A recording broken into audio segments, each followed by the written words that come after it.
Welcome back to the channel, it's 9, and today we are finally going to be discussing PlayStation codename Spartacus, officially getting revealed as a 3-tier setup with Essential, Extra, and Premium, and we're also going to be talking about this GamesIndustry.biz article with Jim Ryan that's going to give us some more insight to the plan going forward with PlayStation and PlayStation Studios. Now, before we get into that, if you have not subscribed already, please hit that subscribe button, hit that notification bell to get notified about all my upcoming videos, and hit the like button. It helps the channel a ton. Now, let's talk about this whole PlayStation Plus revamp. I mean, there's a lot going on with this. I know some people are disappointed, some people are excited, some people got exactly what they expected. But let's quickly go over the details and what each tier has. So basically you have PlayStation Plus Essentials, which gives you what you know as PlayStation Plus today. So same old PlayStation Plus, no change in price or anything like that. It's still $59.99 US. And so that's the service that we know today as PlayStation Plus. Then there's PlayStation Plus Extra, which is going to provide all the benefits from the Essential tier.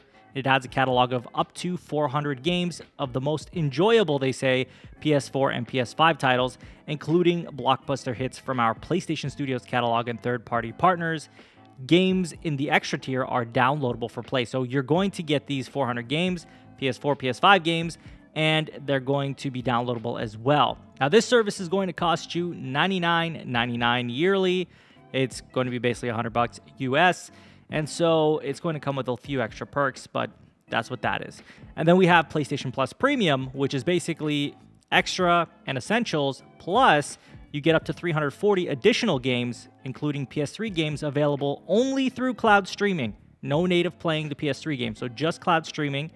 And then a catalog of beloved classic games available in both streaming and downloadable options from the original PlayStation, PS2, and PSP generations. So with the PS2, PSP, and original PlayStation, you're going to be able to download these games. Now, there's going to also be cloud streaming offered for the original PlayStation games, PS2 games, PSP games, and PS4 games in the Extra and Premium tiers in the market. So then we have the time-limited game trials, which will also be offered in this tier, so customers can try selected games before they buy. And this is all going to cost $119.99 yearly in US dollars, so $120 a year. Now, if you are in a market that doesn't have this service, they have PlayStation Plus Deluxe. And for markets without cloud streaming, PlayStation Plus Deluxe will be offered at lower price compared to Premium and includes a catalog of beloved classic games from the original PlayStation, PS2, PSP generations to download and play, along with time-limited game trials. Benefits from Essential and Extra tiers are included. Local pricing will vary by market. So they do try to hit every single market, as obviously, you know, things aren't going to be available everywhere, but it's good that they have a plan for that as well. Now, before I dive into what I think of this entire thing, obviously there's definitely an opinion part of this all. There are a couple comments that Jim Ryan made. Basically, we are expecting that Spider-Man Miles Morales and Returnal will both be in this service. So if you haven't picked up those games will be there, which I think is a great value considering these games aren't that old, and also they're still pretty expensive games. So there is a benefit to, you know, getting the service for games like that. It's also important that you know that every major publisher is present in the service. So we're going to see games from many of the different publishers show up on the service. So you don't have to worry about there not being enough content or enough variety on here as well.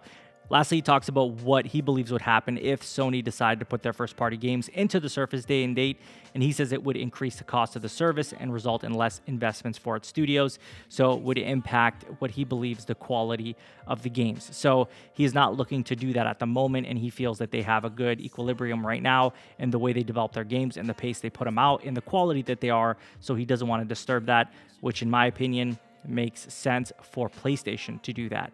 Now, he also does say that he's not saying that they will never, ever do that, because he said the industry does change very quickly, and sometimes they have to adapt, like in the case of releasing their games on the PC. They never would have expected to ever do that, and that is something that is happening now. So he's not throwing it off the table, but he's saying that's not something that they're interested in at the moment, and who knows if they ever will truly be interested in that. So let's dive into what my opinions are. Now that you know the facts, what is on the table, what PlayStation is presenting to us, what Jim Ryan had to say, I'm going to tell you what I think of this new service. Overall, I think that this service offers a lot of different alternatives to people who are gaming on the PlayStation platform. So it's nice that they give you that variety. I think that it's, in a way, better than just having PS Plus and having PS Now. I feel like that is a good thing. I do like the trials. I think that's great as well for people who want to try a game before they buy it. I think these are all positive things. I feel a type of way about them not investing enough time and money into making PS3 games play natively on the platform. That's one thing that I don't really like, because if it's through cloud streaming, then there's going to be issues there, as I just feel like cloud streaming isn't there. So that's the one thing that I don't like about it.